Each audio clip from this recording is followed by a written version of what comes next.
living, a life coach, a servant leader. I also believe that I am an advocate for youth-led change and that I am a women's rights activist. So I have a lot of things that I do, but the core of who I am as a person is really a person that believes in purpose tremendously and runs an organization that pushes that agenda, not only with young people, but across the nation in its entirety. And, Tanya asked me to talk about leadership in trying times, effective leadership in trying times. And, I started thinking about how can I link this back to purpose, because I feel that every little thing that we go through in life, whatever trying times we experience in life, it's usually linked back to why we do the things we do, right? I feel that we're all called to a lot of things, we're all called to different purposes in life, but I feel that what drives us in trying times is passion. And once we understand what we're here to do, what we're supposed to do on this earth, we are able to maneuver through the trying times, right? But then, I'm gonna take this from the very top of what is purpose, right? And because when we don't answer that question, we can't really lead well, right? We can't lead ourselves well and we can't lead others well. So it kind of has to start from the why of why we exist, and then we're able to lead effectively. So when we talk about purpose, we're talking about why you exist, the reason for being. And every single one of us here exists for a reason. We're here for a reason, right? Now, if you look at your life, if you look at your career path right now, many of our career paths have been determined by, in high school, they were determined by what you were good at, right? Whether you're good in sciences and arts and commercials, and you're put in these boxes, right? And that's what determined which direction you would go, whether you would become an engineer, whether you become a doctor or a lawyer. But not really, they were not driven by the reason for why we exist. So now what would happen is, if, for example, you were good in sciences but also good in the arts, or maybe let's say you were good at playing the piano but you're also very good at biology and chemistry, what happened to the music? They would shun it. They would shun it, right? Yes. So you'd lose the music, but you'd be like, just choose the sciences, right? Right, so you'd find that in our career guidance, in our curriculum right now in school, it does not take into consideration the entirety of an individual. It takes into, you have to fit into these cookie cutter sort of boxes, right? If you don't fit in those boxes, then we don't know what career path you're supposed to pursue. But how about if maybe the question is not really about the career path someone is to pursue, but rather what legacy or impact do they want to make in the world? So if we start with that question with young people, right, then we are not determining their career paths based on sciences, commercials, or whatever, not based on their skills and talents, but based on what their vision for their life is, the impact they want to make in the world, right? And that in itself, what that means is that every single skill and gift and talent that you have exists for a purpose. It exists for your purpose. So whether you are good in sciences, whether you are good in the piano, or etc., you're not supposed to direct your career path based on your skill or your talent, but based on what you're supposed to do in the world. So let me give you an example. When I was in high school, I was put into these boxes. I loved art, drawing, painting, and all of that. But I was also good with history, and I was good in interact, I was good in debate, I was good at a lot of things, right? I was even very good at sport, I was good in the softball. I was leading the softball team. So then my teachers were like, you should go and do law. I was like, I'm not sure if that's what I am supposed to do based on all the various things that I'm good at. I'm good at art, and I'm good at sports, and I'm good at debate. What happens to all these other skills? Well, you have to choose one specific thing. Then I was like, I'm not, what you've offered me doesn't seem to fit me in terms of what I want to do. So I was pretty much confused, right? They were telling me, well, we don't know, okay, go into social work. I was like, okay, so what happens to my love for sporting things and arts. So there was no, I couldn't fit in a box, right? I couldn't fit in the box that they wanted to put me in. With no box really made sense, right? So for quite a number of years, I ended up doing quite a number of things. I'm just generally very good at marketing. And then I ended up getting into creative agencies, working in creative agencies as a graphic designer because of my art skills. And then I got into marketing, and I've been working for international organizations in the marketing department. But then my skill ended up becoming the determinant of my career path and not really my purpose. But that doesn't mean that if I had listened entirely to career guidance professionals of today, I would have just become a marketing executive, and I would have just sat in an office and just thought, I'm supposed to be a marketer. Marketing for corporates, marketing for NGOs, but not understanding that marketing in itself is a skill and a talent that God has given me for my purpose. It's a skill. Right? Mm-hmm. So what we need to understand is that we were created with purpose, right? And now you need to identify everything that God, don't throw away anything and say it doesn't fit in. How does the painting fit in with the biology that I'm good at? Because there's a reason why you were given that, right? Mm-hmm. But don't get narrowed down and on thinking it doesn't fit in with becoming an engineer. And the question you need to first ask is, why do I exist? Why am I here? And how you answer that question is, what do you want to be remembered for at the end of your life? What do you want people to say about you? What impact do you want to leave on the earth? Because everything else dies and everything else goes. But the only thing that is immortal about us is our legacy. For example, right now, all of us will talk about Martin Luther King. Yes.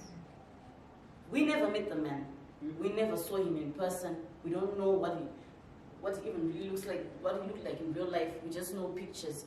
He didn't have any impact on us personally as a country, but we know about him. The man died in the 60s. But today we're in 2022 and we talk about Martin Luther King. That's immortality, guys. That's legacy. And imagine if Martin Luther King, being maybe a great, let's say maybe he was very good at writing, right? And then maybe one particular teacher told him, well, you're good at writing, so you should become a journalist. He could have spent his whole entire life, if he had listened to that, working behind a news deck in a newsroom, believing that he's called to become a journalist, because his skill would have narrowed him down to that. But rather, he answered the question of, what is my purpose? So every little thing every skill that Martin Luther King had, which was presentation and writing and inspiring people, all of those gifts and talents, he took all of that and used that for his purpose. And his purpose was to create the movement that he created in the US. But the thing is, we are having people starting life and dying, thinking that all I am is a journalist, I'm just a writer, I'm just we were all created to make an impact on the world. Your purpose is not only a gift to you because it gives you fulfillment, but it is a gift to the world. So what happens is, if Tanya doesn't give her gift to the world, she has robbed the world of the gift that she was supposed to give. Right? So now let's talk about how purpose actually helps you when you're going through trying times. Even if you look at people who are wanting to start their own initiatives or organizations, it's tremendously difficult to get funding, to get support, to get, resources, right? Tanya, you're running an organization, you absolutely understand this. Yeah. Because even in Zimbabwe, we're not structured to support that. So we're talking about running your purpose in a very trying circumstance, right? So this is why whatever you decide to do, why purpose matters is because it's the passion that drives you. Without passion, you'll give up. Honestly, I think Tanya would have given up. Right? There's too many things, too many challenges, too many, difficulties in pursuing this purpose, because you also have to get other people on board right? To believe in what you want to do. So there is that aspect of, you know, challenges of getting the support not only from your family and friends, but from community, from, you know, society in general. But what is she trying to achieve exactly? What exactly is she trying to do? You can't make sense of it, right? So you lack support from people, from community, from friends, from even your own family. And what is required when it comes to pursuing your purpose is a build of character. So that whole trying times, everything you're going through in trying times is a pruning process. And you might be called to purpose, but purpose in itself, you can fail to achieve your purpose if the trying times do not help you to produce the character that's supposed to help you to get to where you need to go, right? The trying times are good for you because they are also pruning you and making you the leader and the person that you need to be. So don't be resistant to trying times. Don't be resistant to difficulty. Because in a nutshell, life is going to be difficult anyway, whether you pursue your purpose or not. So any trying experience that you get is meant to teach you something. So when you become more welcoming towards difficulty, you are more open to learning, right? We all have strengths and weaknesses, right? And as somebody who's going to pursue your purpose, you have to be able to identify those strengths and weaknesses. And as you start pursuing your purpose, actually those strengths and weaknesses start coming out, right? You begin to realize, I actually think I have a short temper.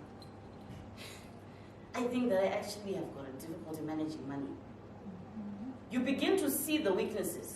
So those trying times, actually, God brings those trying times into your life to prune your character, to bring out those things in you that need to be pruned for you to become the perfect leader that He wants you to become. So those difficulties, we must welcome them because they are opportunities for growth. Because the strength that you're going to get, the knowledge you're going to gain because of the trying time, is a knowledge that's supposed to impact and help somebody else. And you cannot talk about purpose and how difficult it is to achieve a purpose and how beautiful it is to have achieved it without have gone through the trying times.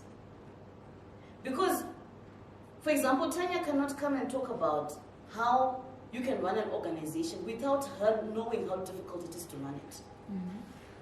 She wants to inspire and she's been called to inspire, right? So she's called to inspire people, but she has to go through some really tough times so that when you go to her and say, I'm having such a hard time starting my own initiative, she'll be like, I can speak from experience and I can tell you how you can overcome these things. So as leaders, we should embrace trying times. We should say, yes, it's a trying time. I'm supposed to learn something from this experience. I'm supposed to gain something from this experience, right? And this is going to prune my character and it's going to help me. It's going to help me become a better person. And sometimes you do face certain things in your life that are aimed at you realizing areas of improvement. And also because of resilience. I think let's talk about the people that we know who have done amazing things in society. Like Martin Luther King. Think about the trying times he faced. He actually was murdered, right? Like he was killed, right? So think about the fact that he went through so many difficulties in pursuing his purpose. Right? So I think ultimately we must know that in the pursuit of our callings and our purposes in life, we're going to face a lot of trying times. Because honestly, even now, Oprah Winfrey talks about it now from a place of success, but she talks about her failures too. And the only reason why you guys get inspired by people like Oprah Winfrey is because she didn't have it easy. If she had it easy, then you guys wouldn't be inspired to pursue your own paths. You'd be like, if she had it easy, then there's something wrong with me. I'm having it hard. It means that I'm not supposed to be doing this. But because those stories are stories of they overcame so many difficulties, it's to inspire you so that you can continue when things get tough with your purpose. When your family tells you you can't do it, when the money doesn't come together, when you don't get the support that you need, when things fall apart, when you don't get the support, when the people that are supposed to be supporting you don't show up. Those are the stories that are going to help you to shape how you got to where you are, how you overcame those challenges. It's all meant to help you to develop you into the purpose-driven person that God wants you to be. And you know, the crazy thing is, if you look even in the Bible, when you see the stories of the people in the Bible, David, the people that were called Moses, think about the trying times that they went through. So being called to a purpose doesn't mean that it's going to be easy. It means that you're going to go through a lot of trying times. And understand that the trying times are all aimed at pruning us and helping us to fine-tune us into the perfect leaders that we're supposed to become. Because without those moments of difficulty, of pain, of disappointment, of failure, of heartbreak, we don't become the leaders that we're supposed to be. And we're not able to relate with the people we're supposed to serve. Have you ever been to a place where, people don't relate with what you're going through, but they're talking about it from a place of disconnect? Whoever you are called to help, you must go through whatever they are going through for you to understand how to help them.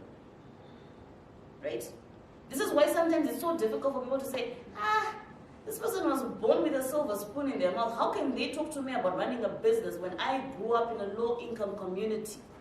When I grew up in the rural areas and they're telling me that they grew up in a very fancy, maybe Philadelphia or somewhere fancy, right? And they're telling me about running a business. How do you understand, how do you relate with my situation of not even having $1 for transport, right? And yet wanting to run a successful business? So you sometimes have to go through the things that the people you're supposed to serve have to go through so that you can help them effectively. You can't help them from a place of disconnect. So guess what?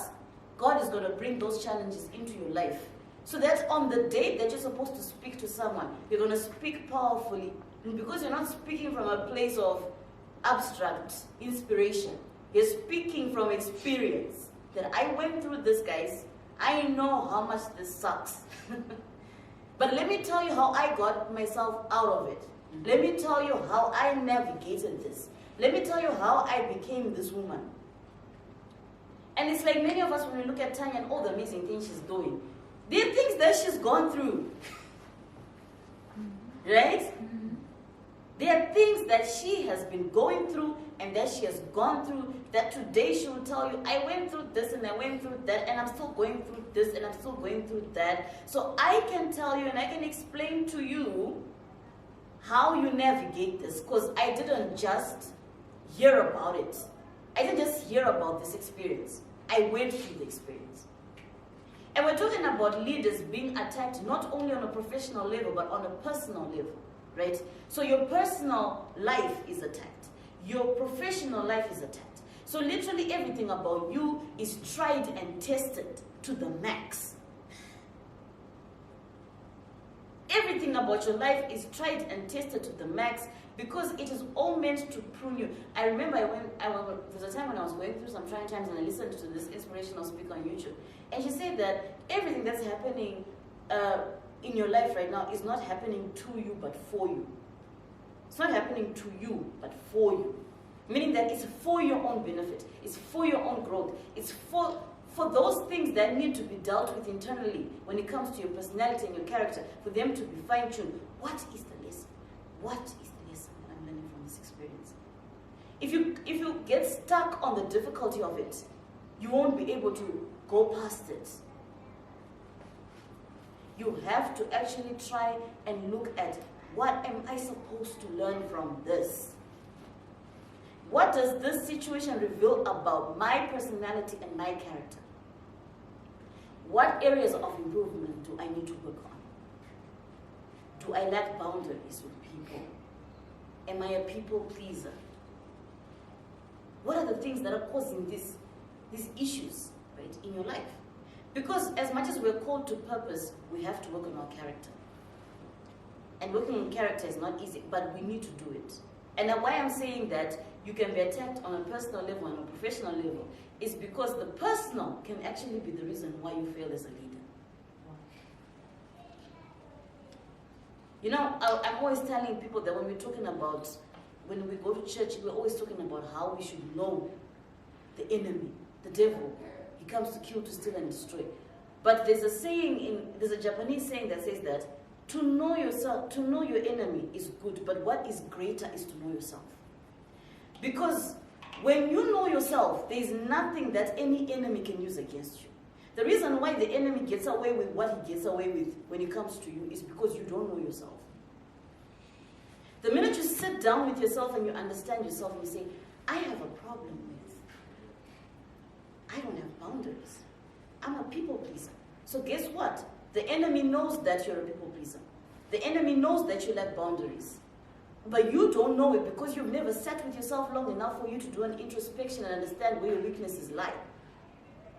So he keeps throwing situations at you that are aimed at destroying because you lack boundaries.